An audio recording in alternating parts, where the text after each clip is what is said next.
Hola, buen día. Mi nombre es Janet Olivares Alejo. Soy alumna del doctorado en educación y bueno, el día de hoy les voy a hacer una presentación acerca de la lectura El nuevo paradigma de la educación para el siglo XXI de Inés Aguirrondo. Es una tarea del Seminario de Enseñanza y Desarrollo Educativo, el cual está a cargo del doctor Luis Fernando Grajales Penagos. El título que yo le pongo a mi presentación es La educación en la actualidad, un gran reto para todos.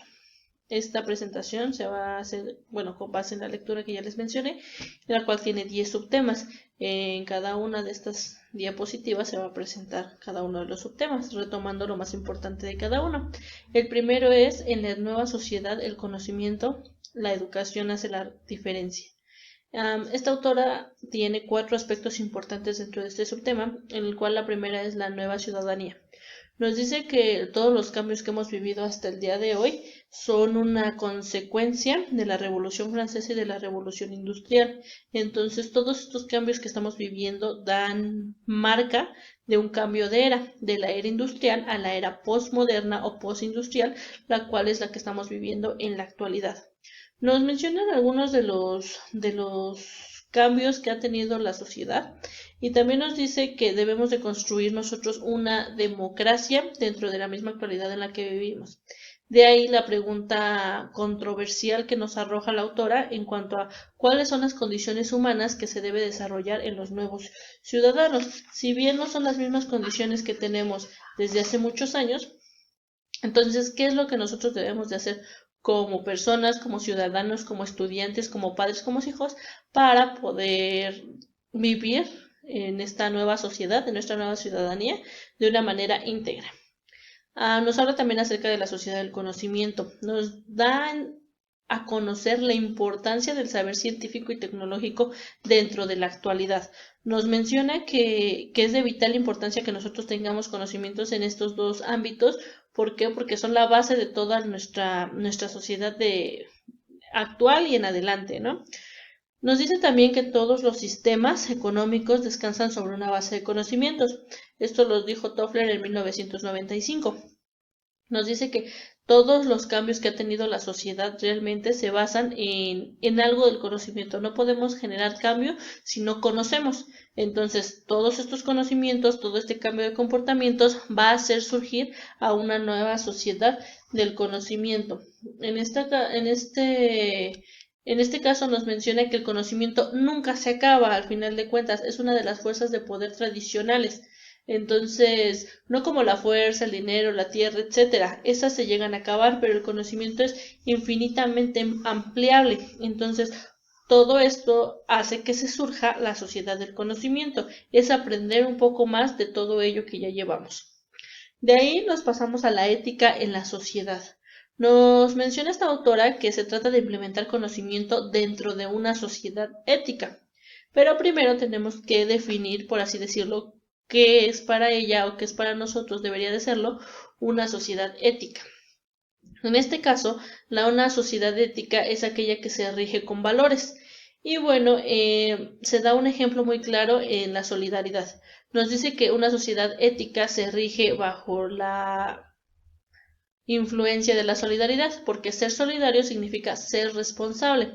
Entonces, al nosotros tener estas dos virtudes, nuestra sociedad, nuestro comportamiento, nuestro conocimiento, todo se va a ver más beneficiado por lo que nosotros lleguemos a hacer. Nos menciona también que a lo largo del desarrollo de la humanidad se ha implementado la educación para lograr este tipo de educación.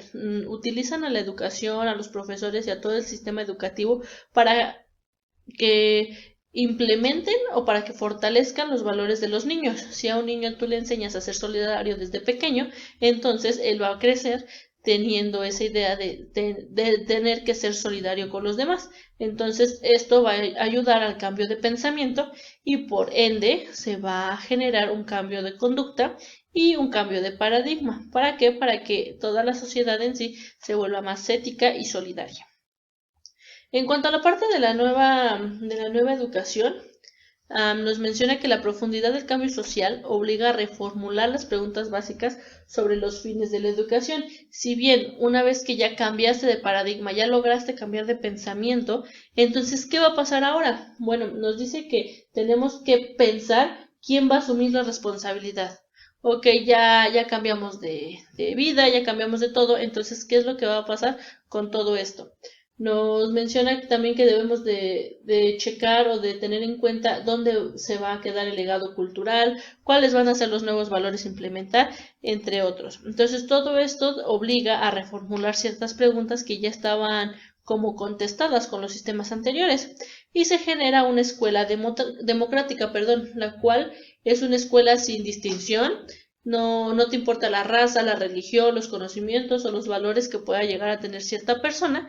Entonces, con una sociedad ética, como ya lo mencioné, se va a generar una escuela democrática, la cual ayude a las personas a tener mejores conocimientos y desarrollarse de una manera íntegra.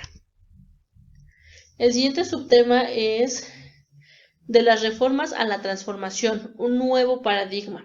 Aquí nos menciona ciertos casos importantes, el cual, por ejemplo, de las reformas a la transformación primero.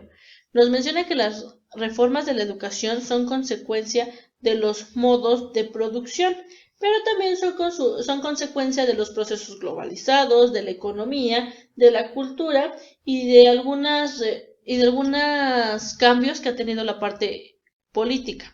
Entonces todo esto da como consecuencia las reformas educativas y si bien como todos sabemos las reformas educativas impactan en diferentes aspectos al campo educativo, siempre va a buscar la mejora. Sin embargo, algunas veces los métodos no son tan convenientes como deberían.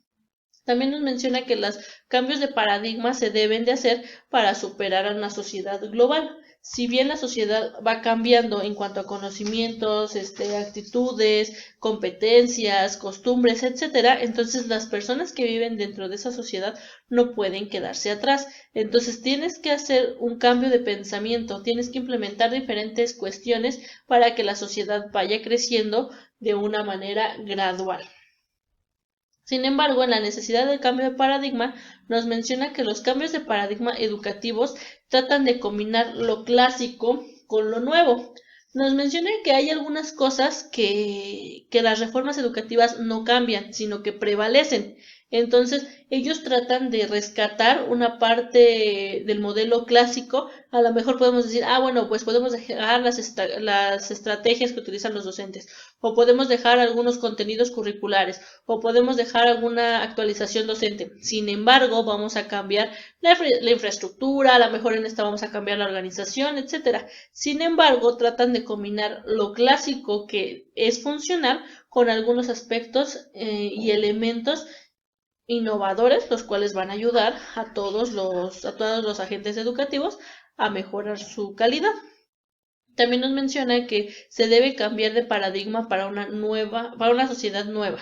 Como lo mencioné, si se quiere tener un nuevo conocimiento, si se quiere tener diferentes actitudes hacia la vida y hacia la nueva transformación de la economía, bueno, pues tenemos que cambiar de pensamiento.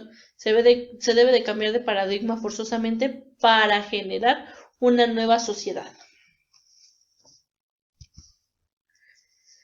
El tercer subtema viene de los saberes a las competencias. ¿Qué tenemos que saber? Ok, una cosa es saberlo hacer en teoría y otra cosa es saberlo hacer en práctica. Entonces, bueno, nos menciona que en este subtema que las bases de todo paradigma es cambiar esa ecuación entre el docente y el alumno. Ya no nada más se trata de transmitirles todos los conocimientos que tú tengas y rellenar su cabeza con todo lo que tú quieras. Sin embargo, debemos de hacer a ciertos niños críticos, debemos de enseñarles a pensar por ellos mismos y debemos de enseñarles a los valores que nosotros debemos de implementar en las nuevas sociedades. En este caso nos dice que Aguerrondo en 1993, que nos dice que para formar este cambio de ecuación hay que reflexionar, rediscutir y redefinir los ejes básicos de la educación. Si nosotros no hacemos estos tres aspectos, es imposible que cambie la manera de pensar tanto de profesores como de alumnos. Nos menciona que los elementos que definen una estructura básica dentro del sistema educativo son de diferente orden y de diferente complejidad. Entonces tenemos dos tipos de principios, los principios vertebrados y los principios estructurales. Y dentro de los principios vertebrados tenemos los que coloqué en color verde, el cual es el nivel político-ideológico, el nivel técnico-pedagógico y el nivel organizacional. En este caso, el nivel político-ideológico le da sentido al sistema.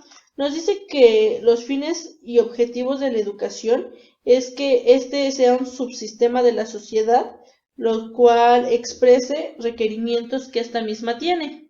Y bueno, todo esto, una vez que ya el gobierno ya sabe las necesidades del pueblo, al final de cuentas va a poder hacer algo para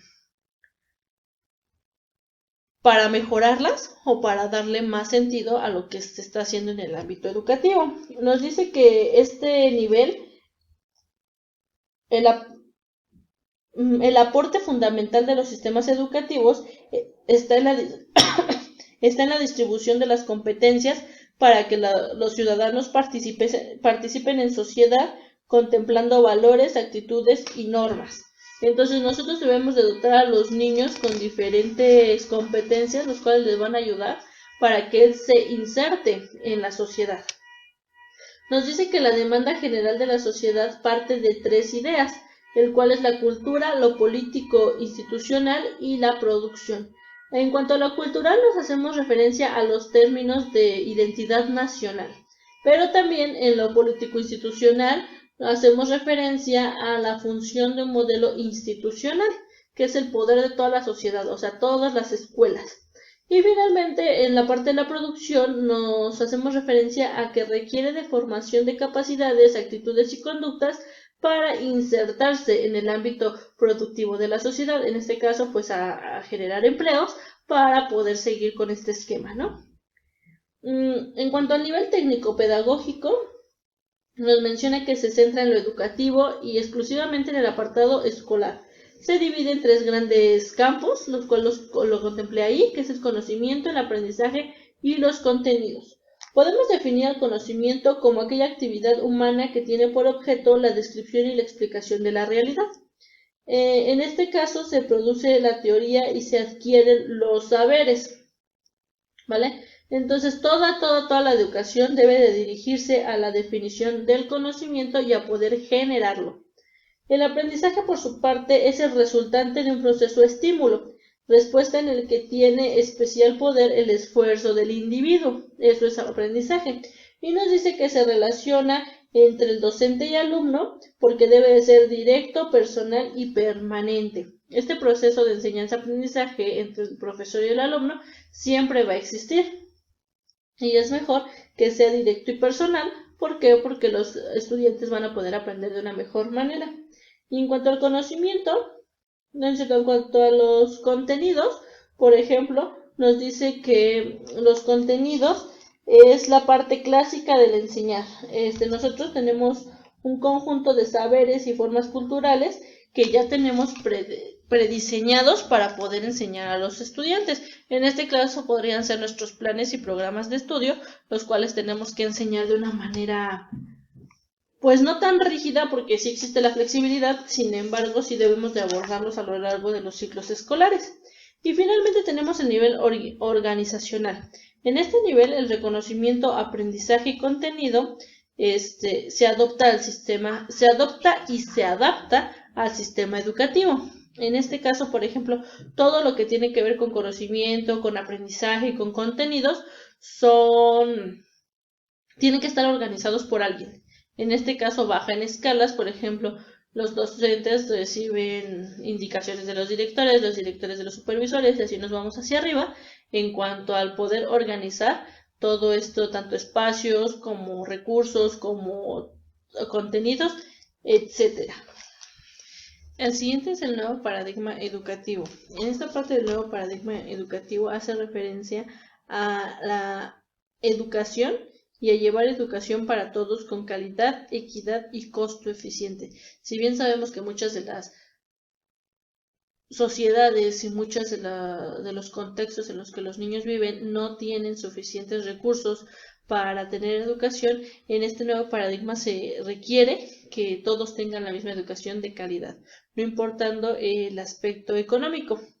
En cuanto a la universalidad de la educación, nos menciona que dar la cantidad de educación que sea necesaria para la sociedad que los necesita. Estos dos van muy de la mano porque no importa qué tanta necesidad tengas de educación, te va a ser satisfecha. Al final de cuentas, si bien sabemos que en algunas regiones no tan favorecidas dentro del país, se necesita un doble esfuerzo por parte de los docentes. ¿Por qué? Porque el contexto no te ayuda. Entonces debemos de ayudarle a los niños a tener este tipo de educación, ¿no? Que les ayude a sobresalir y a tener más capacidades y actitudes para llevarlas a cabo en su vida diaria. Otro subtema es calidad de la educación. En este caso es un nuevo paradigma de la educación 21 y la calidad de la educación se puede definir en 7 lenguajes de la modernidad. Dentro de estos lenguajes de la modernidad encontramos el Atlas de las competencias de lectura y escritura, el Atlas de las competencias en cálculo matemático, el Atlas de las competencias en expresión escrita, la capacidad para analizar el entorno social, la capacidad de la recepción crítica, la capacidad para planear, trabajar y decidir en grupo, y la capacidad para ubicar y acceder a la mejor información. Todo esto debemos de tenerlo nosotros para que los niños puedan tener una mejor calidad en su educación. El siguiente subtema es de los saberes a las competencias. En esta parte de los saberes a las competencias nos habla otra vez de los 7 lenguajes de la modernidad, los cuales les hablé hace un momento, y nos dice que en esto se definen los nuevos contenidos de la educación. Si tomáramos en cuenta los 7 lenguajes antes mencionados, pues podríamos hacer una lista de cosas que las personas necesitan aprender, entre ellos la lectura, la escritura, el cálculo, el entorno social, la parte crítica, trabajar en grupo, el ubicar y acceder a la mejor información, y todo esto va a ser formador de competencias para que los niños crezcan y tengan una educación más íntegra. Y finalmente tenemos la equidad en educación. En esta parte o en este contexto nos menciona que un nuevo paradigma necesita de equidad. No se vale por el querer decir, bueno, tú sí tienes, así te doy la mejor educación, tú no tienes, bueno, pues no te doy nada. En esta parte nos dice que hay que darle a todos los niños que se necesiten. Nos menciona que el secreto es reconocer que hay diferentes públicos. A lo mejor no le vas a enseñar lo mismo a un niño que vive en la ciudad, a un niño que vive en alguna sierra. No le vas a enseñar lo mismo. Sin embargo, si vas a tratar de acoplar todos los contenidos a cosas que ellos necesiten. A lo mejor el ejemplo de la suma lo podrías dar en la ciudad como ir a la tienda, por ejemplo, o ir al centro comercial. Y a lo mejor allá en la sierra, no sé si cultivan o situaciones así, entonces los contextos y los ejemplos tienen que ser diferentes. Pero al final de cuentas, la educación debe ser de calidad para todos.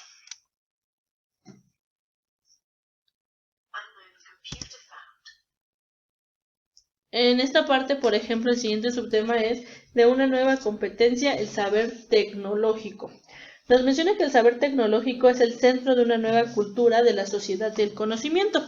Y como lo mencionamos al principio, si entramos a una nueva sociedad del conocimiento regida por la tecnología, entonces todos debemos de aprender a usar la tecnología.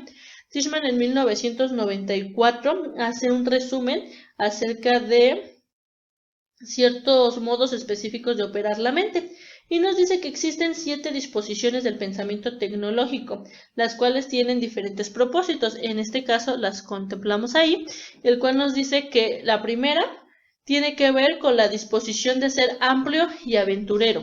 En este caso nos menciona que debemos ir más allá de lo obvio, ver y contemplar más opiniones y ser más audaz. En la siguiente es la disposición de tener la capacidad de asombro. En este aspecto también habla sobre la búsqueda de problemas, definir misterios, buscar lo escondido y ser curioso. Debemos de ser capaces de resolver y hacer preguntas difíciles, tanto en la escuela como en nuestra vida. El siguiente es la disposición a construir explicaciones y comprensiones. En este se divide en 3 áreas diferentes, el cual es describir y analizar, explicar y demostrar, y finalmente conectar e integrar los elementos de algo. La siguiente disposición es la de hacer planes estratégicos. En este caso nos mencionan que debemos establecer metas, ser organizados y anticipar diferentes obstáculos. Si tú tienes en mente todo esto, tu educación y tus conocimientos van a poder seguir más adelante. La siguiente disposición es hacer intelectualmente cuidadosos. En este ámbito nos menciona que debemos de organizar nuestro pensamiento, ser precisos y ser meticulosos, no nada más dejarte ir por todo lo que dicen o todo lo que leíste, sino seleccionar la información importante.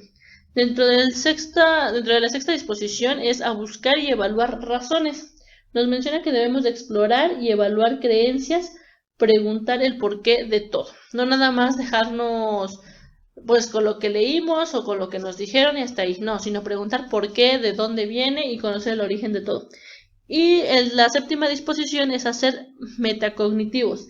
En ese caso de ser metacognitivos, nos dice que debemos de ser conscientes del pensamiento propio, tomando en cuenta dos áreas, el de escribir tu propio pensamiento y el de autoevaluar tu pensamiento. El siguiente subtema nos habla acerca de los sistemas educativos no generan empleo, hacen empleable a la gente.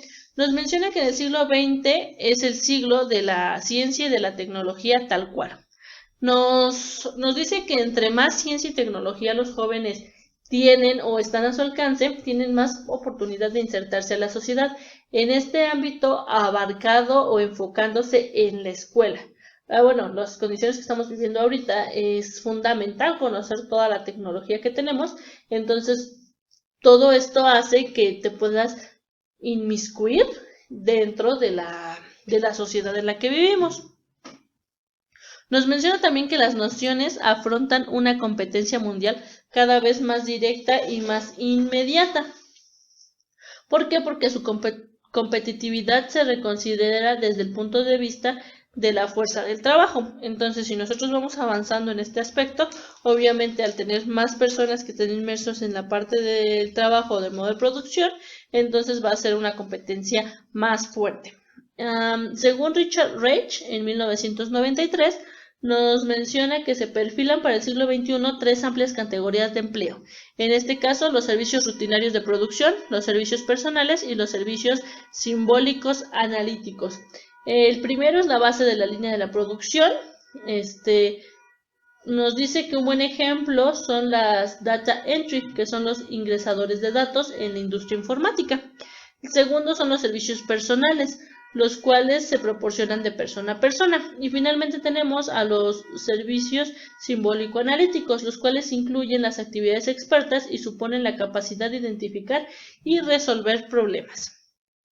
Nos menciona también que las transformaciones socioeconómicas ocurridas en las últimas décadas obligan a redefinir una relación entre la educación y el trabajo. ¿Por qué? Porque si nosotros tenemos una educación buena, entonces el trabajo que nosotros podamos hacer será de más calidad y bueno, podrá recompensarse todo lo que ya gastaste en cuanto al servicio económico y bueno, el trabajo y las fuerzas de producción van a ayudar a la parte económica de todo el país. Otro de los subtemas que se menciona en la lectura es mejor educación con menos costos. Nos dice que, bueno, este se divide en dos, un sistema más costoso eficiente y el otro es redefiniendo la organización. En la parte primera del subtema nos menciona que el nuevo conocimiento y la nueva forma de aprender permiten modificar los parámetros sin perder la calidad. Aquí nos menciona que debemos de abaratar costos sin bajar la calidad educativa. Si bien nosotros debemos de reducir en algunas cosas, no se debe de perder como todo lo que necesitamos darle a los niños. No por ser más baratos queremos perder la calidad.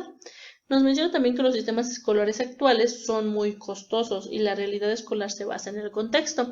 Lo que mencionábamos anteriormente, no todos los niños tienen la oportunidad de costear ciertas cosas que son necesarias para la educación. En este caso debemos de adaptarnos a los contextos en los que estamos y debemos de bajar un poco los costos educativos. Nos menciona también que nuestra región tiene una desventaja comparativa frente a la sociedad del conocimiento. ¿Por qué? Porque no todas las regiones tienen ni los instrumentos, ni los materiales, ni la parte económica para tener ciertos beneficios educativos. Entonces, esa parte o esa Esa desventaja nos lleva en cuanto a la sociedad del conocimiento. ¿Por qué? Porque todos deberíamos de tener las mismas oportunidades. En cuanto a la redefinición de la organización, nos menciona que el modelo de aprendizaje supone una serie de consecuencias en términos organizativos. ¿Por qué? Porque debemos de cambiar diferentes situaciones de la organización educativa para poder tener mejores resultados. En este caso, bueno, no cambiar a lo mejor la manera en la que enseñamos, cambiar la organización de la escuela, cambiar la organización de cómo se dan a conocer las reformas, entre otras cosas. El trabajar en un grupo permite diferentes aspectos de organización y de espacio. ¿Por qué? Porque si las personas trabajan en grupo, bueno, podemos poner en práctica diferentes competencias, tales como escuchar a los demás, respetar su opinión, ser solidarios, como mencionábamos anteriormente, y tener un espacio libre de tensiones para poder trabajar mejor. El siguiente subtema es el Estado o mercado para el servicio educativo. Nos menciona que hay dos visiones en los cambios educativos. El primero es relacionado al gobierno, y que el gobierno provee, pero se administra mal. En este caso, promueve la privatización de los servicios. ¿Por qué? Porque te dice que el gobierno sí te da todo lo que necesitas a las instituciones. Sin embargo, las instituciones son las que se administran mal. Tomando en cuenta que no todas las instituciones tienen las mismas necesidades, esto es lo que se promueve, que la privatización.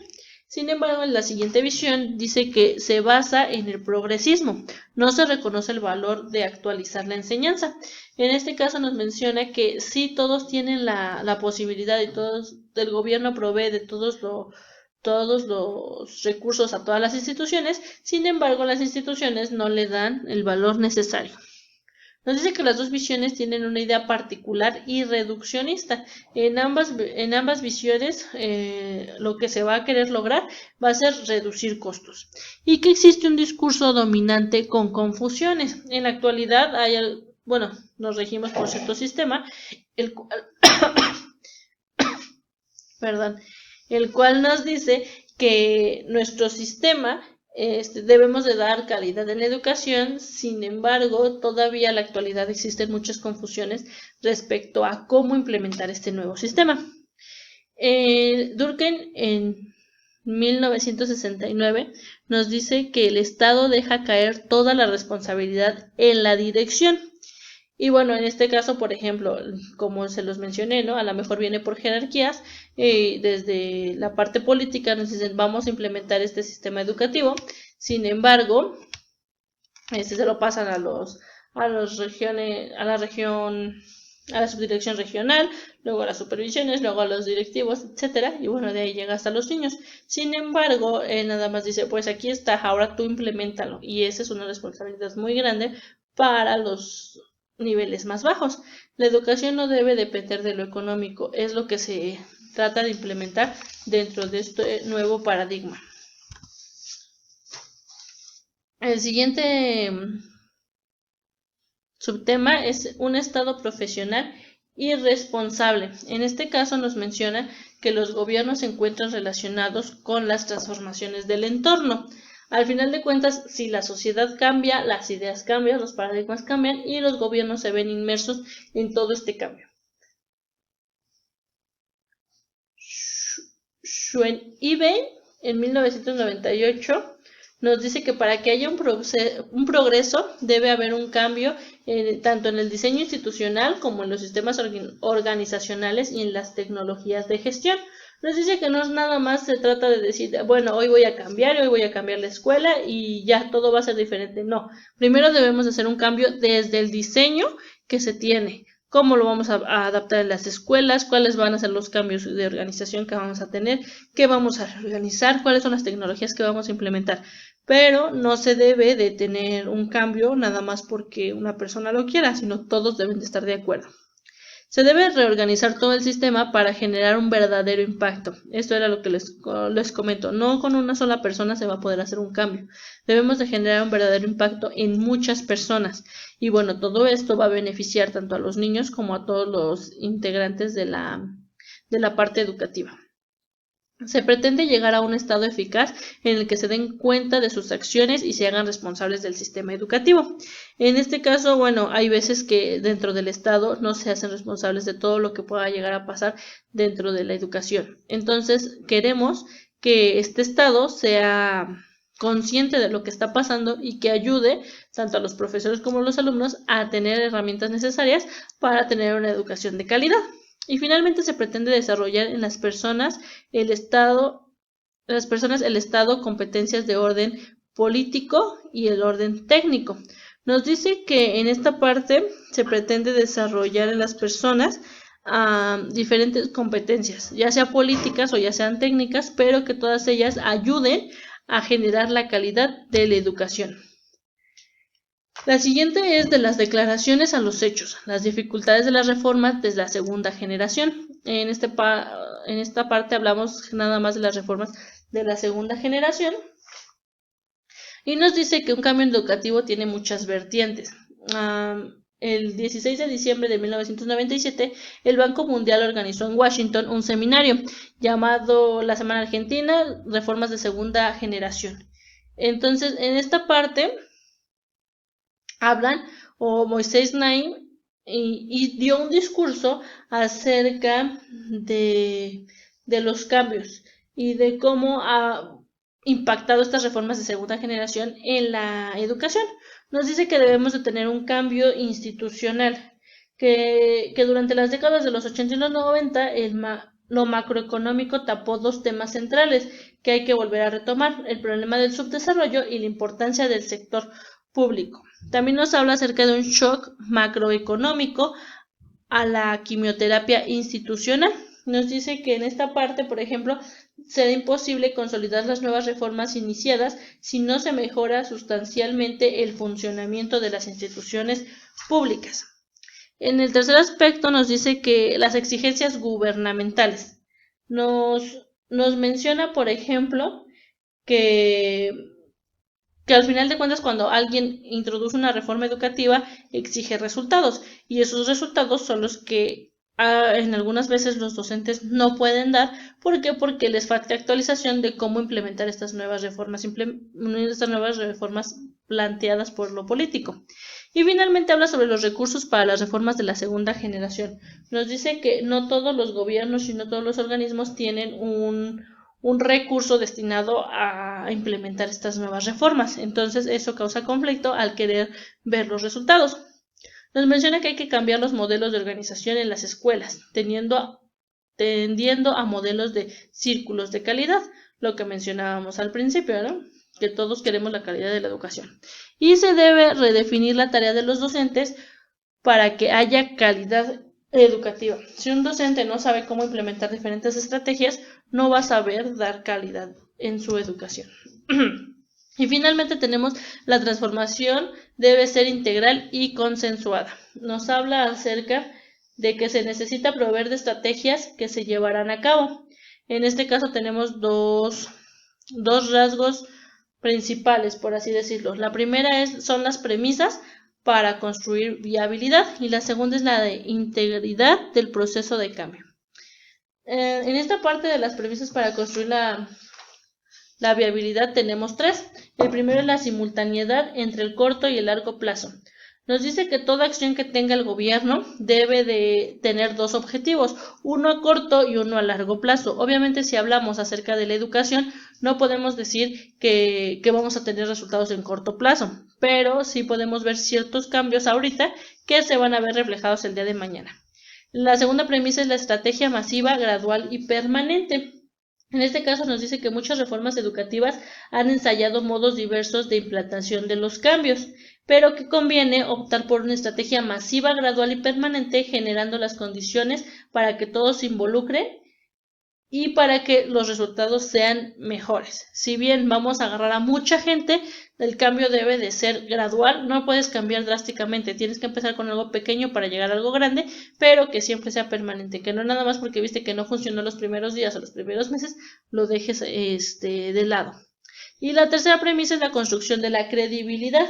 En este caso, la construcción de la viabilidad de la propuesta incluye también un trabajo sistemático para contribuir y construir a la credibilidad de las acciones del gobierno en educación.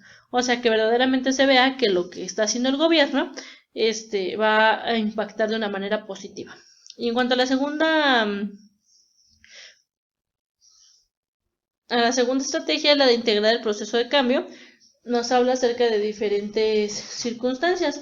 La primera es, por ejemplo, la redefinición del currículo. Debemos de mejorar los contenidos para enseñar a otras personas. No podemos enseñar todo de todo. Tenemos que checar bien todo lo que nos va a funcionar. El siguiente es que el docente es un director técnico. En esta parte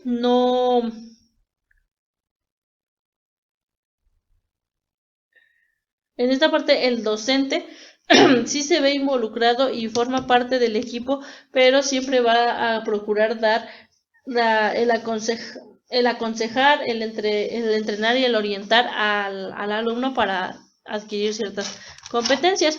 En cuanto a la tercera premisa, son que los alumnos son protagonistas de su propio aprendizaje. No nada más se va a tratar de que nosotros les demos contenido, sino que ellos mismos lo construyan.